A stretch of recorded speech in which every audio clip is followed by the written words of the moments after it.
Now looms. And Chris, you've been all over our airwaves the last few hours calling on Democrats to fight this. Let me ask you, from a political standpoint, if you're Democrats sitting there with 49 votes in the Senate and you need to bring over at least one, probably a couple of Republicans to have a chance of knocking this off, what is the best argument or the best tactic that Democrats would have to pick off those Republicans? How about survival of the Democratic leadership? You know, in 2016, look what happened. Hillary Clinton, the establishment candidate, won. How did she win? The party helped her. They had debates during NFL games. Anyway, to protect her from a serious onslaught from Bernie Sanders. Then they go ahead, they lose. They never even got a vote on Merrick Garland for the Supreme Court. And now we're talking about having a vote before, in the next 4 or 5 months, right before a midterm election, on this, whoever Trump cooks up.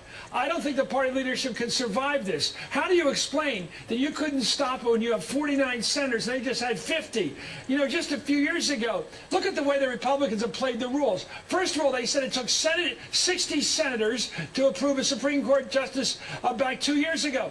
It also, that's 60 years. Then they got rid of that for the nuclear option. And they said also, we're not going to elect anybody or nominate or confirm anybody in the year before a presidential election. So they denied confirmation or even hearings or even meetings with Merrick Garland, the Democratic nominee of President Obama.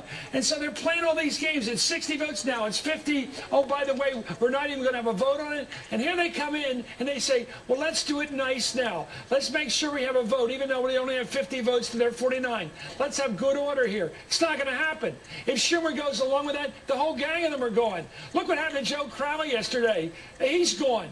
The left of the Democratic Party, the progressive base of the party, and that's minorities, young people, millennials. It's also Hispanics, Latinos, African Americans. They're tired of losing. They're tired of losing. Chris, I think what I'm trying to get to the bottom of with you is this: if every Democrat adopts the posture you're talking about, fights this, makes all the points you're making, and they stand together, they got 49 votes. They lose. So my question is, politically, what's the best strategy and the best tactic for a Democrat to get a Republican to flip on this? Okay, let's go this way. Let's do it this way. The day after Trump's nominee for the Supreme Court this time around, say in October, gets confirmed by the United States Senate by 1 vote. You don't think the Democratic base is going to go wild about that?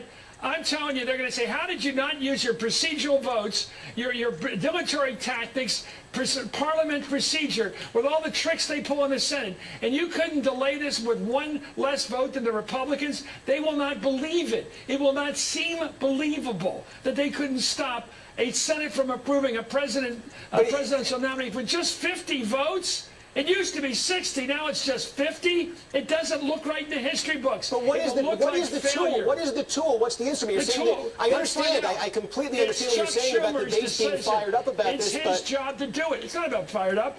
I'm telling you what the party's going to be fired up about. Sure, but if the party wants to pull out all stops, and you're saying they're not going to accept it, you don't have 50 votes, you can't beat this. I'm saying, what's the tool that they actually have? Let's talk about this in a couple of weeks, and we'll see who's right.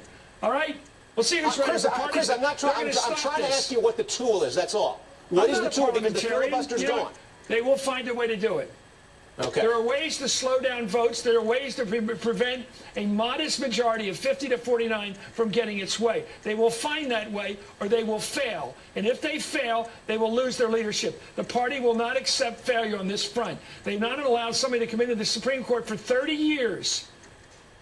For 30 years, because they won by 1 vote. It's not going to be acceptable. And by the way, to answer another question, I don't think Susan Collins is going to vote for somebody to the right of Anthony Kennedy. I'm not sure Murkowski will. I think you'll find some others out there. Well, there you go. That's what I was asking you. That's what I was asking you. There we go. I was asking where's the Republican opposition going to come from? That's not the only way. That's what I was trying to get to there. Let me bring Tom Goldstein back in on that. That's not the only way. You're wrong. There are other ways to do this if you're in the minority. The minority can stop things. There's so many ways to stop. But how about some really? Well, we'll see. We'll see how they do it. Tom Goldstein, are you? Give me a break. This whole thing is the biggest fairy tale I've ever seen.